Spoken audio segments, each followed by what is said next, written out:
তো hello guys, আজকে নিয়ে আসলাম নতুন একটা রেসিপি। তো আজকে আমরা তৈরি করব ইলিশের লেজ ভর্তা। তো ঘরে থাকা সাধারণ কিছু মশলা দিয়ে আমরা তৈরি করতে যাচ্ছি আজকের রেসিপিটি। তো প্রথমেই হলুদ আর লবণ দিয়ে ভালো করে মেখে নেব। তারপরে এটা ভালোভাবে মশলাগুলো মাছগুলোর ভেতরে যাওয়ার জন্য কিছুক্ষণ ম্যারিনেট করে রেখে দেব মাছটা ঢেকে। তারপর কড়াইয়ে অল্প পরিমাণ সরিষার তেল দিয়ে দিব। তো এখানে সরিষার তেল ব্যবহার করছি কারণ সরিষার তেল ব্যবহার করলে সরিষার তেলের যে ঝাঁজটা, সেই ঝাঁজটা মাছের মধ্যে ভালোভাবে মিশে যায় এবং আলাদা একটা রেসিপিটিতে আলাদা একটা ঝাঁঝালো গন্ধ থাকে। তো এই কারণেই মূলত ব্যবহার করা। এবং মাওয়া স্টাইলে যদি আপনারা রেসিপিটি তৈরি করতে চান তাহলে সরিষার তেল অবশ্যই ব্যবহার করবেন। তো কড়াইতে তেলটা পর কিছু পরিমাণ শুকনো মরিচ আমি ভেজে নিলাম ভালো করে। তো শুকনো মরিচ হালকা আঁচে ভাজবেন, বেশি আঁচ দিলে কিন্তু সাথে সাথে পুড়ে যাবে। তো খেয়াল রাখবেন, হালকা আঁচে ভাজবেন।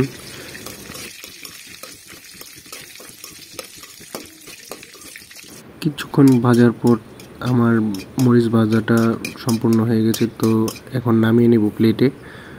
এক এক করে মরিচগুলো আমি প্লেটে নামিয়ে রাখলাম।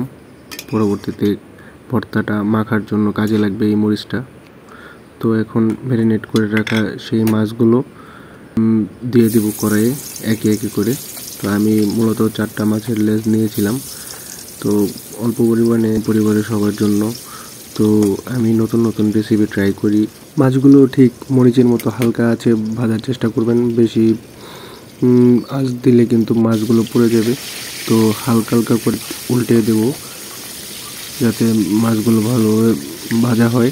তো কিছুক্ষণ আমরা অপেক্ষা করব মাছগুলো ভাজা হোক। তারপর আবার মাছগুলো আমরা আরেকবার উল্টে দেব। তো এখানে কিন্তু আপনারা খুন্তি দিয়ে একটু চেপে চেপে দেবেন, তাহলে মাছগুলো ভালোভাবে ভেতর থেকে ভেজে ভাজা হয়ে যাবে সুন্দর করে।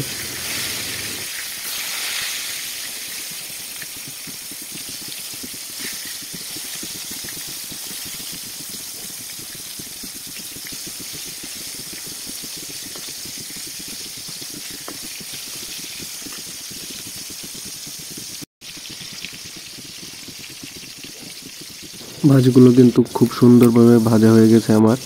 তো প্রায় শেষের পথে, এখন নামিয়ে নেওয়ার পালা। তো আমি এক এক করে মাছগুলোও নামিয়ে নেব একটা তারপর আমি দেখাবো কীভাবে আপনারা লেজ ভর্তাটা বানাবেন। তো চলুন দেখা যাক। এই পর্যায়ে চলে আসলাম শেষের দিকে, ভর্তা কীভাবে আপনারা বানাবেন। তো আগে থেকে রেডি করে রাখা আমার কিছু জিনিস রয়ে গিয়েছিল। তো পেঁয়াজ কুচি করে রাখা ছিল, আর মরিচটা ভেজে নিয়েছিলাম, আর সাথে নিয়েছিলাম মাছ ভেজে রাখা সেই সরিষার তেলটা। তো এটা কিন্তু দিলে ভালোভাবে আপনার একটা ঘ্রাণ আসে আলাদা একটা। তো আমি স্টিলের একটি গ্লাস ব্যবহার করেছি মাছগুলি ভর্তা করার জন্য। তো মাছগুলি ভালো করে থেতলিয়ে নিলাম।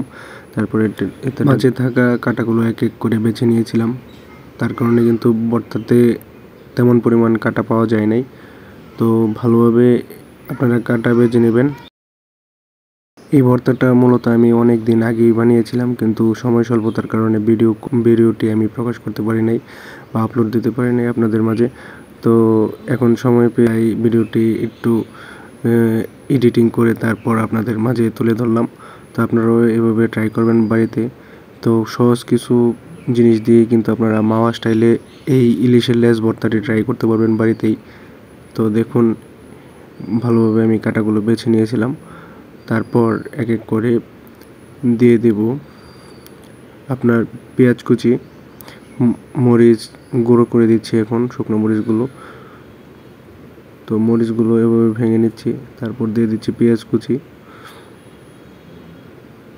তারপর আবার দিয়ে দেব ভেজে রাখা সেই সরিষার তেল।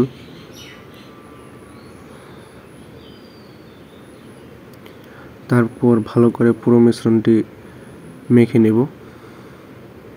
স্বাদ মতো লবণও দিয়েছিলাম, তো দেখাতে পারি নাই। তো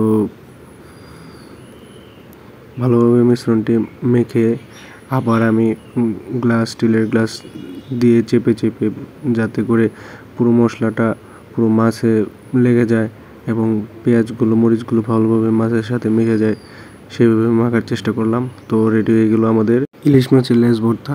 তো আপনারা ওইভাবে ট্রাই করবেন বাড়িতে, খুব মজা হবে।